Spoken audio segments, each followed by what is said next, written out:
Mike Damergis along with Anthony Carlo for episode number 5 of the Sports Sit-Down. And Anthony, let's get started right away. Sure. David Ortiz, one of the premier postseason players of all time, retiring. Career is over in Boston. I say, Anthony, that he's a first ballot Hall of Famer. Well, first of all, let me start out with clap. Happy David Ortiz is gone out of baseball, because as a Yankees fan, I couldn't take it anymore watching him kill my team.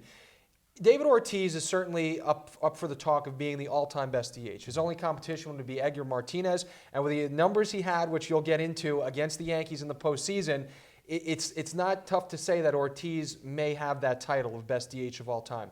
First ballot Hall of Famer, I don't know, and that's only because he's a big hypocrite, okay? He criticized players for taking the juice, and yet there was a question mark next to his name about whether or not he took PEDs throughout his career. If that's the truth, I cannot, as a baseball writer, even though I'm not, put my vote in for David Ortiz on the first ballot. No, David Ortiz was definitely connected to the 103 names on the steroid list that came out.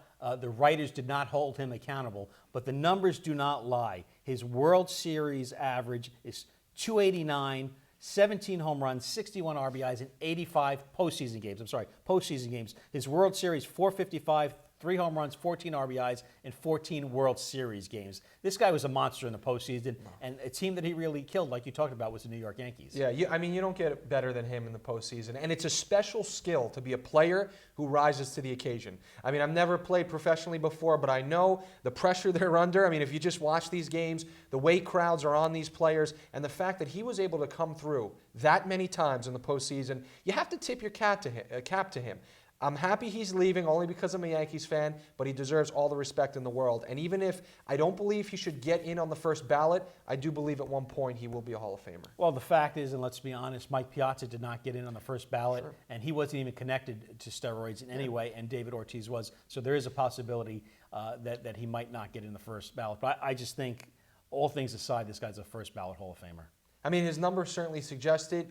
Again, with the question mark, with the PEDs, look at the way that players like that are being treated. I mean, A-Rod, I guess it's a whole different story, but A-Rod may never be a Hall of Famer based on what he has done in his career lying about taking steroids. So if David Ortiz is going to get in on the first ballot, when you mentioned the connection Mike Piazza had was back acne. All right, that was his connection to steroids. Always got back acne. Well, wait a second. I did talk to some coaches that did coach Mike, and they did say he was a lot bigger than when he first came up. Sure. So let's not count out the eye factor, the eye test. There's always the eye test with players. Did he ever test positive? Nothing that came up. Okay. No, he did not. There you go. Should have been a first ballot Hall of Famer. One guy that I wish was on steroids was Eli Manning. Eli, 65 touchdowns the last 2 seasons. This year he's only got 5, and that's just the start of the Giants' problem. They're ranked number 27 in rushing offense. ODB, one TD, finally got it in this year. And last year, for plays over 40 yards, ODB had 8. This year he's only got 1. A lot of problems on offense for the Giants. Look, I'm happy to see ODB is happy. He's pushing the field goal net or whatever net that smacked him in the face a couple of weeks ago. Now he's hugging it. Listen, this team has to get better, Mike. I mean, Odell Beckham Jr. had, I think, 55 yards receiving in this game. Eli Manning in this offense is completely stagnant.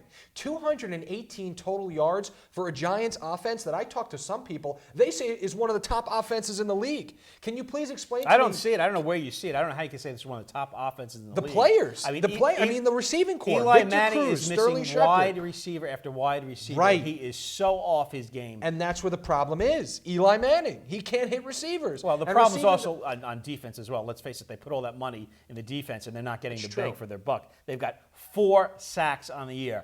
4 sacks. Leonard Williams of the Jets, who we'll talk about their defense in a few minutes, has 5. Right. But, I get it. I get the defense. The Giants' defense is terrible. Both New York's teams' defenses are terrible. But when your offense can't score a touchdown until there's 2:54 left in the game, and they barely score a touchdown, because if it wasn't for Odell Beckham keeping his tippy toes in bounds, it would have been out of bounds.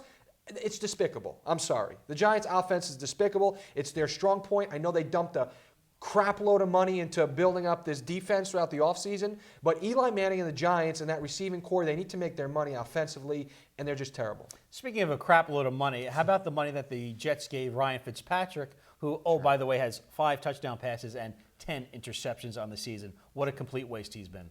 Well, he's been a waste. I mean, the Jets on the other end, I mean, you're talking offense with them. I want to talk defense with them. I mean, I believe the statistic is 7 or 8 plays they've given up this season with more than 40 yards, more than 40-yard passes or runs.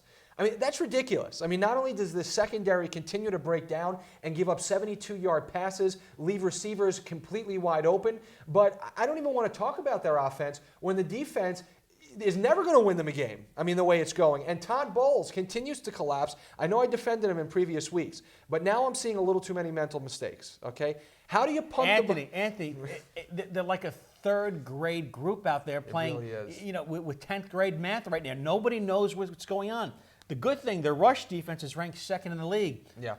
The bad thing is their pass defense is ranked 31st. That means teams don't have to run against them. They can just throw the ball up and down the field. They're getting 0 pass rush. They had 7 sacks the first week, had 5 sacks since then, and the only one making any plays is Leonard Williams, who has 5 sacks. Yeah, and I just want to make a point to finish up on Todd Bowles.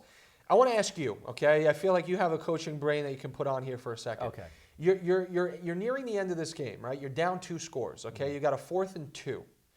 Do you punt the ball away? No, you got to go for it at that point because your season's in peril. So Todd Bowles, explain to me. You've got to go for it at that point. You got to make some kind of statement. Explain to me, Todd Bowles. Please call in this show, okay? If we had a number, you should call it. If not, just hit us up on Facebook. And also know if Todd Bowles wasn't such a nice guy, they'd be calling for his head. He's Anthony Carlo. I'm Mike Damergis for the Sports Sit Down.